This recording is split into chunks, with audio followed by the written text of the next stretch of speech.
jawazi bilujumil jamaah wa nahana anil mufaraqah. Asyhadu alla ilaha illallah wa la syarikalah wa asyhadu anna Muhammadan abduhu wa rasuluh. Masallahu kan wa malam yasalam yakun la haula wala quwata illa billah. Allahumma sholli ala Muhammadin wa ala alihi wa sahbihi wa man tabi'ahu bi ihsani ila yaumil qiyamah. Amma ba'du. Puji syukur marilah kita panjatkan kepada Allah Subhanahu wa taala yang telah memberi kita kekuatan. Tiada daya serta kekuatan kecuali izin dan pertolongannya. Salawat serta salam semoga senantiasa tercurahkan kepada Nabi besar kita Habibana wa Nabiyana Muhammad Sallallahu Alaihi Wasallam. Tidak lupa pula kepada keluarganya, sahabatnya, dan para pengikutnya sampai akhir zaman. Panitia yang saya hormati, guru-guru yang saya cintai, dan teman-teman seperjalanan yang saya hormati. Kita mulai saja acara ini dengan bacaan basmalah bersama-sama. Bismillahirrahmanirrahim. Sekarang kita mulai saja dengan peserta lomba pidato yang pertama. Namanya dengan nama Purnama dari kelas 1G. Silakan. Assalamualaikum warahmatullahi wabarakatuh. Waalaikumsalam warahmatullahi wabarakatuh. Alhamdulillahirabbil alamin. Wabihi nasta'inu ala umuri dunya waddin wa ala alihi wa sahbihi ajmain. Asyhadu an la ilaha illallah wa asyhadu anna Muhammadan abduhu wa rasuluh. Segala puji bagi Allah yang telah memberi ilmu dan amal sebagai bentuk kemuliaan bagi manusia dibanding dengan makhluk yang lainnya. Salawat dan salam mari kita panjatkan kehadirat kepada Nabi Muhammad sallallahu alaihi wasallam. Ibu-ibu, bapak-bapak, guruku atau dewan juri yang saya hormati, juga teman-temanku yang saya dambakan. Marilah kita pelajari tentang niat ketika belajar. Ketika mempelajari suatu ilmu, wajib mempunyai niat. Sebagaimana arti niat adalah kunci dari segala amal. Sebagaimana Rasulullah Shallallahu Alaihi Wasallam bersabda, Innamal a'malu binniyat. Sesungguhnya sahnya amal itu bergantung pada niatnya. Dalam kehidupan ini banyak sekali amalan dunia menjadi amalan akhirat karena niat yang baik. Sebaliknya amalan akhirat menjadi amalan dunia karena niat yang jelek. Di dalam kehidupan ini juga pasti semua orang melakukan perbuatan dengan niat.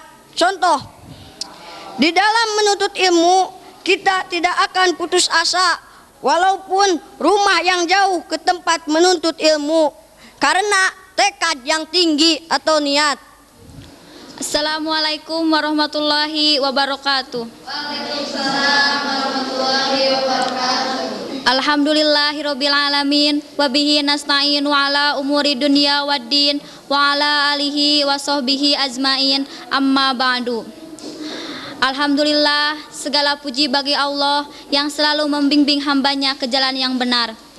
Karena petunjuknya lah kebenaran dan kebatilan tampak jelas, dan karena pertolonganlah kebenaran dimenangkan dan kebatilan dilenyapkan.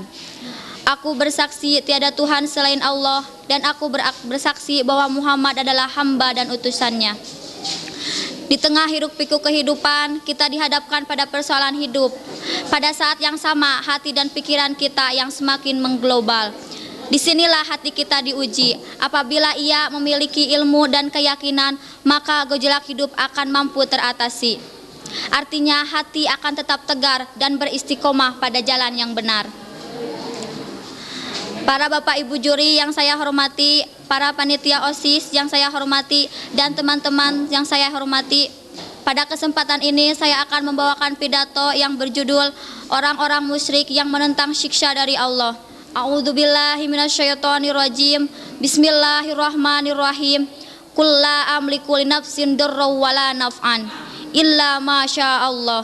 Likulli ummatin azalu idza zaa azaluhum fala yastakhiruna sya'ata wala yastaqdimun.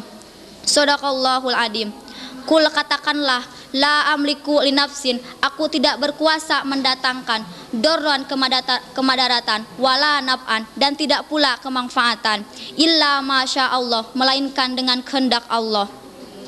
Likulli umatin azalu, dan tiap-tiap umat mempunyai azal. Ida zaa, apabila datang azaluhum, azal mereka, fala yastakhiruna, maka mereka tidak bisa mengundurkannya sya'atan, sesaat pun, wala yastaqdimuna, dan tidak pula mendahulukannya. Sebelum ayat ini Allah memberitahukan sifat-sifat orang musyrik yang menentang siksa dari Allah. Mereka berkata, kapan kau turunkan siksa kalau engkau memang benar? Ayat ini merupakan jawaban kepada orang-orang musyrik. Qul la amliku li nafsin darra wala naf'an. Wahai, ceritakanlah oleh engkau Muhammad bahwa diri saya tidak bisa memiliki diri saya, dan diri saya tidak bisa menolak bencana kemaksiatan. Walaupun semua orang menyadari bahwa dunia ini the life of the row, dunia ini berganti, berputar bagaikan roda yang berputar. Pesona kehidupan dihadapkan kepada kita. Terkadang kita gembira, sedih, cita-cita yang tinggi, harapan-harapan beserta lembaran-lembaran keberhasilan yang mengiringi dirinya. Tetapi terkadang datang kemadaratan.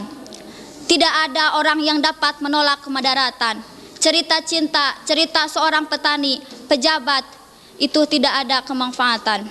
Semuanya tanpa seizin Allah tidak akan terjadi.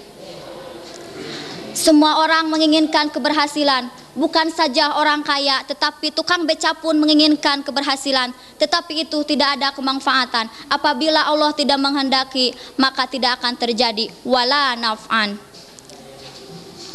Semua orang bersusah payah ingin agar tidak lekas tua. Segala cara dilakukan.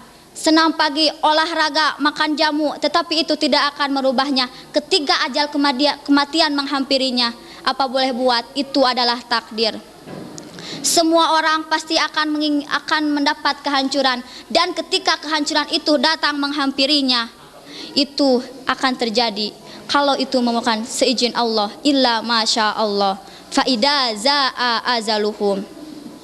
Bagi manusia yang selalu berpasrah kepada Allah, innallaha latifum bil ibad.